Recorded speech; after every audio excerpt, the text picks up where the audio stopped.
Still a few creeks and streams running high across the area. Here is a live view from Bristol Motor Speedway. You notice two things on this camera shot. First, the flag's whipping around pretty good in the breeze. But down here, this is water that typically isn't there. It's nothing abnormal in terms of this location. We often see this flood because this is actually a designed floodplain for Beaver Creek. Sometimes the water also comes up on this side to help alleviate all the water upstream and kind of alleviate any flooding issues where people live year-round. 61 right now in the Tri-Cities. Yes, 61 degrees. Southwest wind at 16 is a big reason for that. It's going to be pretty nice and mild today, but last night, I'll tell you what, we had some pretty decent little storms roll through the area. This lightning strike here from Garrett in the Pound area of Southwest Virginia, likely the first lightning strike picture that we've seen this year on air. Pretty cool picture sent in to us by one of our viewers. Appreciate you sending those to us, and always you can send them to us at wcyb.com/chime-in. Here's a look at the radar and satellite, okay? First off, a couple things to point out in this picture. We've got some scattered light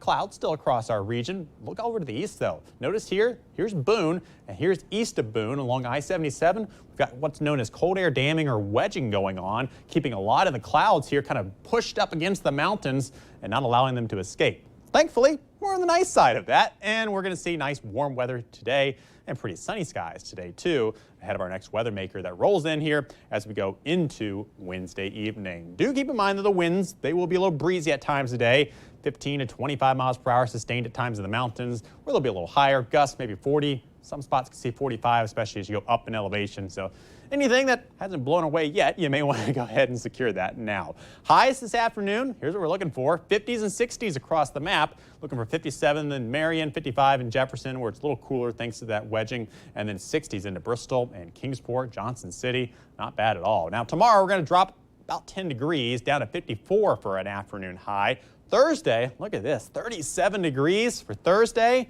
And some spots are going to struggle to get up to 30 degrees as we go into Thursday afternoon. Now, it's only going to be about a one-day thing, so that's the good news here. One day of some pretty chilly temperatures before we start a gradual warming trend heading into Friday and into Saturday, getting back to near normal or a little bit above it, actually. But our next weather maker, that's a chance for some rain and snow in the area as we go into later on Wednesday. Let's kind of time everything out for you here. You notice the rain showers pushed in. That's before 8 o'clock tomorrow evening. Now, by around 8 o'clock tomorrow evening, I think a decent part of Southwest Virginia and some of the higher terrain could be seeing snow showers fall across the region. Still seeing a bit of that mix into parts of Greene County and Hancock and Hawkins County. But quickly, as the temperatures kind of drop tomorrow night, most areas will change over to a brief period of snow. Light snowfall accumulations are expected with this event, but still enough that it will cause some impacts probably into your late Wednesday and Thursday morning time frame before everything kind of clears out later on the Thursday morning time frame. Let's show you the accumulation map here. And you notice these blue areas, that's expecting 2 to 4 inches. I think it probably will be closer towards the 2 to 3 inch range. Generally about an inch across a large part of Southwest Virginia, and then lesser amounts as you go into the Tri-Cities, with some areas perhaps picking up little to none with this, just because of kind of the warmer temperatures that we've seen recently and the warmer ground temperatures too. So keep that in mind. A lot of this may fall and then melt pretty quickly after it falls, but 30s for Thursday, 40s for Friday, and then heading up into the 50s with another weather maker coming in late Saturday and into Sunday.